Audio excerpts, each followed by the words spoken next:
The intention was that there is a philanthropic case for women and equity, but we need to make a business case out of it.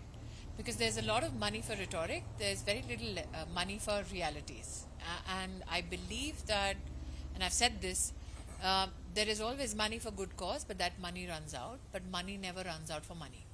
So how can you create those templates where companies, institutions recognize that investing in women is profitable and is not a credit risk? And that's what we do here.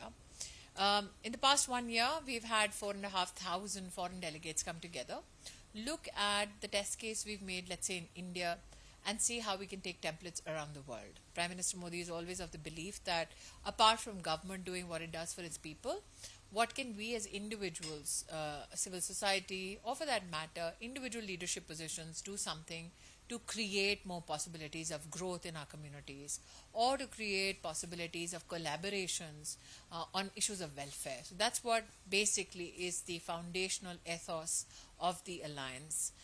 You talk about my calendar, what are the takeaways? I help bring innovators to big business who may have great scientific capacity but do not know how to translate that into enterprise. Here there is a lot of money.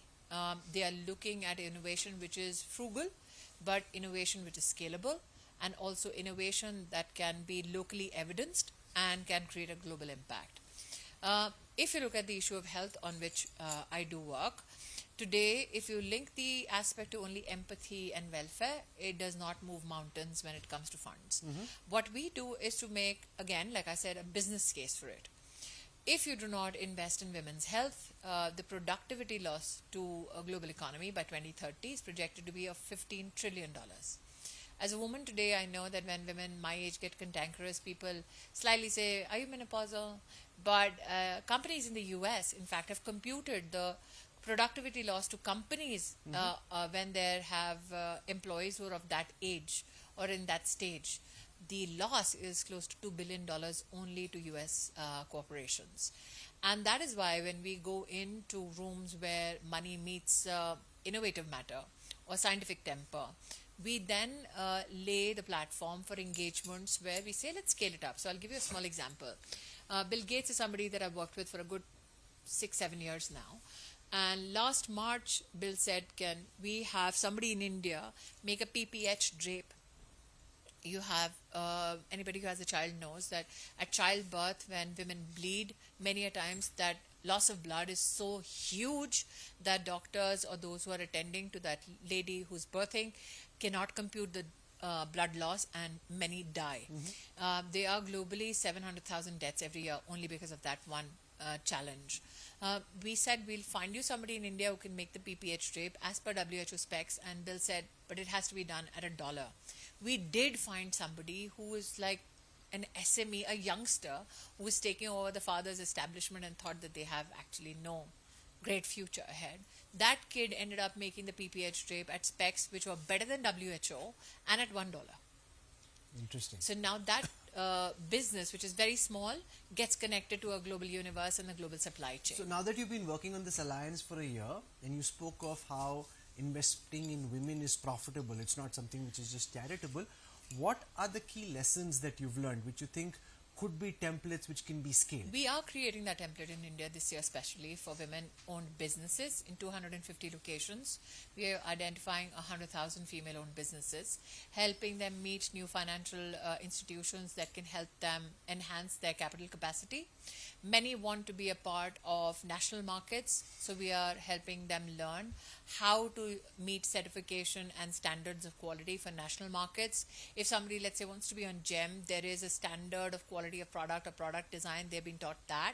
If somebody wants to be a global supply chain partner, we have international partners that will take the best of Indian capacity and enterprise by women, and we connect them to global standards and global supply chains, including certification. And at the same time, we know that these experiments, which are local in nature, need to become a template for the world. So we, with our friends at UN Women and UN bodies, will have this whole process validated in terms of the outcome, but also the engagement will be framed so much in such a fashion that it can be shared with governments and policymakers around the world. Similarly, we know that what makes sense for business sometimes doesn't make sense for government and vice versa. So we have people in the business consultancies, maybe the top 4 or 5 in the world, who will look at the process from a business perspective and then create a process framework so that businesses that want to do the same in their supply chains the world over, they can take that template from India and do it for the world. Now, the Commonwealth Secretariat was very kind. They said, we like this and we would like you to do it in the Commonwealth Network, which is, we'll go to 56 countries with it. Also yesterday with the US-India Strategic Partnership Forum, with the USAID, they had been working for years with regards to women in leadership positions in the energy sector, which is not a sector much spoken about.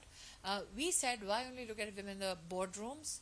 Let's look at how we can provide new opportunity for women downstream in niche areas. For instance, carbon markets in our part of the world are evolving. What if we have a cadre of women who are trained for auditing credits, or for verifying credits before the men take the jobs. So we are in, CII is our partner to do all these adventures. So we will take the best of CII knowledge systems, partners, and then create this cadre of women, but not only in India, but in South Asia. So outside of the agenda that you're leading for women-led companies and how you can scale those ideas, what is it that you've picked up at Davos about how the world is viewing the India story? The biggest headline, of course, has been that Donald Trump is president again, and everybody's trying to figure out how to adjust to a Trumpian world. How do you see all the trade tariffs that he wants to come up with and the kind of belligerence that he's demonstrating impact what the Modi government is trying to do back home? I think that I'm a very pragmatic politician who understands the psychology of politics. One has to be mindful that no matter who the leader, no matter what the size of their economy, no matter what their constraints or what their opportunities, they will, instead of having a great PR globally, look at domestic concerns and how can they better prospects for their own citizens. So if you look at leadership the world over from that lens, you understand where any leader is coming from.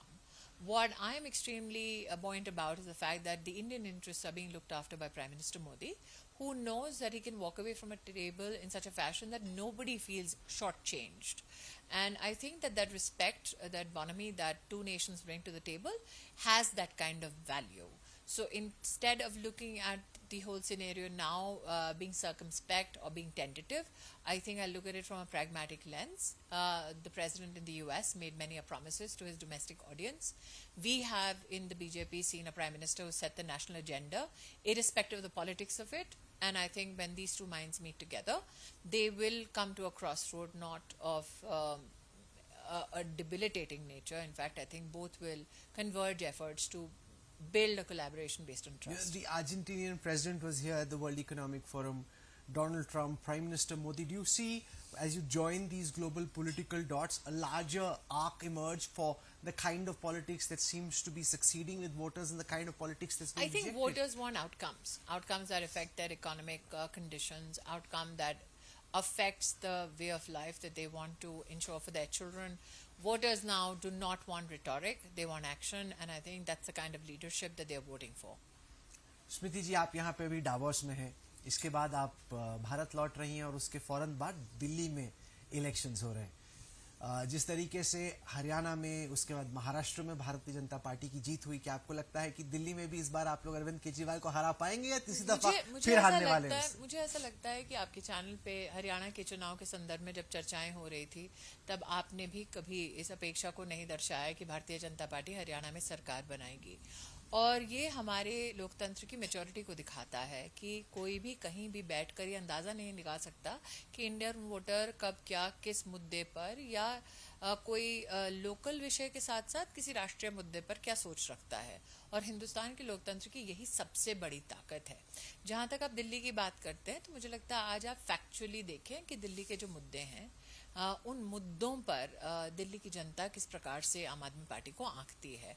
And they say the story is never over till the fat lady sings, and I'm not singing it.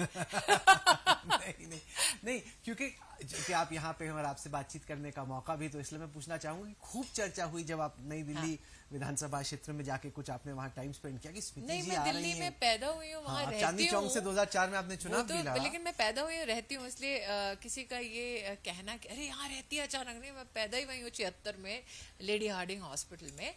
मैं जानती हूँ कि आपने मेरा सवाल ही नहीं सुना। नहीं, मैं इसलिए कह रही हूँ कि मेयर का चुनाव हो, काउंसलर का चुनाव हो, पार्षद का चुनाव हो, कोई भी चुनाव हो, मेरा नाम एक बार जरूर आएगा। नहीं, क्योंकि खूब चर्चा ये हुई कि बीजेपी हो सकता है कि स्मृति ईरानी को उतारे अपना दिल्ली का चेहरा बनाकर। मुझे इस बात की खुशी है कि मुझे इतना योग्य समझा जाता है कि चाहे वो दिल्ली हो या देश का कोई और प्रांत, वहाँ पर मेरी पार्टी और पार्टी के समर्थक इस बात पर कि मैं एक अच्छा चेहरा हो सकती हूँ उस पर विश्लेषण करता है। और ये मात्र बात चेहरे की नहीं है राहुल। जब आपको लगता है कि एक फाइट देनी है और आप फाइटर का नाम बोले स्मृति ईरानी, तो मैं 48 ईयर्स ओल्ड हूँ और इस कम अवधि में अगर मैंने अपनी ये साख बना ली है कि आसान नहीं, मुश्किल काम भी इसको देंगे तो ये कर लेगी, मुझे लगता है मेरी एक निजी राजनीतिक उपलब्धि है। दूसरा, मैंने अपना लगभग 20 साल का पॉलिटिकल करियर जो देखा है, उसमें जो जो काम जनता का लिया उसको मैंने किया। तो इस प्रकार का विश्वास जागृत करना, 2 दशकों तक उसको बनाए रखना अपने आप में एक उपलब्धि है निजी। तो मेरे लिए तो खुशी की बात है आपको कि लगा अगर कि एक चैलेंज होगा जो आपको लेना चाहिए आफ्टर द लोकसभा इलेक्शंस की, अगर दिल्ली में बीजेपी का झंडा आप फहरा सके? मुझे इस बात की खुशी है कि हर चैलेंज आप मुझे ही देना चाहते हैं। लेकिन मेरा ये मानना है कि मैं कब क्या कहाँ करूंगी, किस अवस्था में करूंगी, या किस विषय को लेकर करूंगी, या किस पोजीशन पे करूंगी, इसका निर्णय पार्टी करती है। ये निजी निर्णय नहीं होते। देखिए, मैं खुद मीडिया से मुखातिब हूँ, मेरा 30 साल का करियर मीडिया में भी रहा है, लेकिन मैंने कभी भी इरिस्पेक्टिव ऑफ द फैक्ट कि टेलीविजन में तो सरताज कहना नहीं चाहिए, इमॉडेस्ट होगा, लेकिन अच्छी खासी एक पैंठ रही है। लेकिन मैंने अपने उस व्यक्तित्व के एक हिस्से को कभी पॉलिटिकली लेवरेज नहीं किया कि भाई बहुत बड़ी स्टार हूँ तो बड़ा इजी असाइनमेंट दीजिए। मुझे ऐसा लगता है कि मैं जिनके साथ काम करती हूँ राजनीति में, you want their respect, so you want to start from scratch and you want to build better. But मुसीबत में भी आप अपने कार्यकर्ता के साथ खड़े रहे, और कार्यकर्ता चाहे देश में कहीं भी आपके साथ काम करता, उसको लगे कि दीदी को एक बार फ़ोन किया तो दीदी कोई ना कोई व्यवस्था करेगी, मदद करेगी, या मदद करेगी जितना उसे संभव है। तो for me that's a very very big political treasury. तो मेरा ये मानना है कि मैंने पार्टी से कभी नहीं कहा आसान चीज़ें दो, मैंने पार्टी से कभी नहीं कहा मुश्किल चीज़ें दो, पार्टी से कभी कुछ कहा नहीं। बड़ों ने जो फ़ोन करके कहा आज ये करना है, हमने कहा okay sir. How do you see your personal and political journey over the next 4 years? Post the Lok Sabha elections to now, you've been working a lot and it comes through in your answers and the way you've handled yourself in terms of upskilling your capabilities. How do you see your, like, what is it that you're working on and working towards consciously? So I recently, just yesterday in fact, was with the team of the Time magazine. And the brilliant part is that the global commercial head of Time magazine is a friend of mine, Victoria Dictar. And you know Tim, who leads Time. And we were all sitting and just jabbering away because all three of us were from middle class backgrounds. And I said, what are the chances that exactly 40 years ago on the streets of Delhi, on a pavement with my father, I was selling second-hand Time magazine. Really? Yeah, I was. And he was, he had 2 places of selling his books. One was Dholakwa, opposite Army Club, and the other was Shantiniketan. And I remember telling my father when I was 7 years old that when we were at Dholakwa, and because my mom would teach and my father was the one who would look after me, and Dholakwa mein, Army Club mein, the whole cars go up and down, you can see the flag and you see smartly dressed officers. And I still remember, because for that I got slapped. I said, one day I'll be in a car like this with a flag, and men in uniform will salute me. And my father thought I was shit crazy. But the other was, for me, a moment of great solace, is the houses that I saw on the pavement on which my father sold books. I asked him, यहाँ कौन रहता है? और जब मेरे माँ बाप की शादी हुई थी, उनके पास 150 रुपया था। तो मेरे पिता ने कहा, यहाँ पे दिल्ली के सबसे मशहूर अमीर लोग रहते हैं। मैंने कहा, एक दिन मेरा यहाँ घर होगा। My father never said anything. और आज मेरा वहाँ घर है। तो जब मैंने वो घर लिया, तो सबसे पहले मेरे पिताजी 75 साल के हो गए हैं, ठेठ कांग्रेसी हैं। अच्छा, अभी भी? हाँ, अभी भी ठेठ कांग्रेसी कैसे हो है। सकता है? माता मेरी जनसंघी है, संघी है, मैं भाजपाई हूँ, तो it's a democracy in play. अरे बाप रे, it's an explosive democracy at play at home. But my father cried. At 75, he stood in that house and he cried. I said, I promised you 41 years ago I'll do this. That's my life. So I've seen Delhi from the streets and from Rashtrapati Bhavan. Everything else is just a plus plus. Nice. You've begun work on this alliance. You've explained what you've done this year. Yeah. What are your key mission objectives for the next year in terms of your journey? This I'll get done. 1 lakh women-owned businesses this year in India. Next year is Africa. And 21 countries in Africa for which this program goes to. I am at Marlborough House on the 31st of January. I'm going for like a day, and I said, Delhi mein mera chunav hai, mujhe jaane do. So I am at the Commonwealth Secretariat on the 31st. Then I come back, but that's where we plan how to take it to 21 countries in Africa. I'm very proud as an Indian that while the Foreign Office in India contributes so much and adds so much value to global discourse and helps change his life. I mean, Vaccine Maitri by India was a fantabulous thing that we did as a country. And I think there's much more that Indians can do.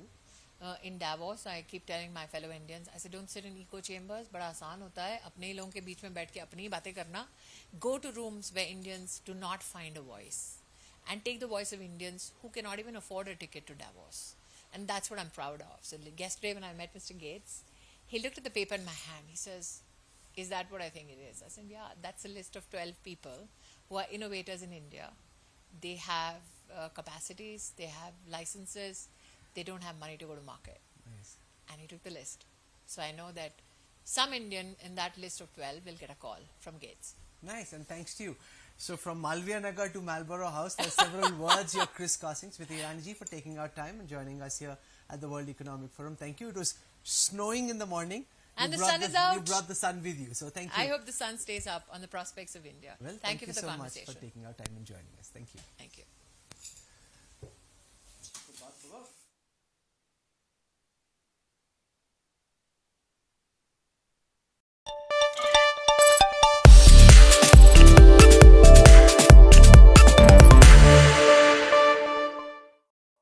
Hello and welcome. I'm joined on a cold winter morning at the India Today Business Today studios of the World